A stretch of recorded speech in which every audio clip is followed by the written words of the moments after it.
يعني هتاخد دول ب 200 وده بخمسه، يبقى ب 205 ثلاث جواز زمان سوبر جامبو.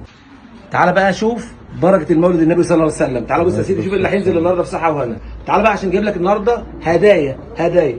بص يا سيدي، الفرخه اللي قلنا لك قبل ما تتذبح كيلو 400 عرضناها بكام؟ ب 75 جنيه. بص تعالى بص، بتصفي كيلو على الميزان.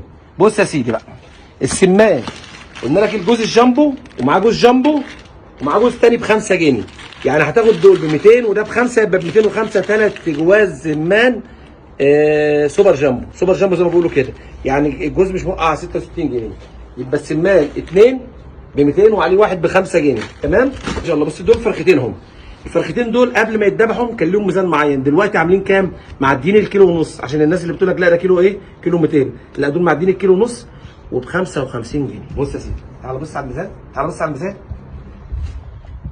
كيلو 550. فرختين اهم ما شاء الله، فرختين الواحده ب 55 جنيه. البط موجود ب 99 جنيه بعد الذبح، يعني الكيلو قبل الذبح بكام؟ ب 80 جنيه. تعرف بقى جمله العروض ايه؟ اول حاجه تصلي على النبي، تاني حاجه تشارك الفيديو وتعمل له اعجاب النهارده بالزيت. تمام؟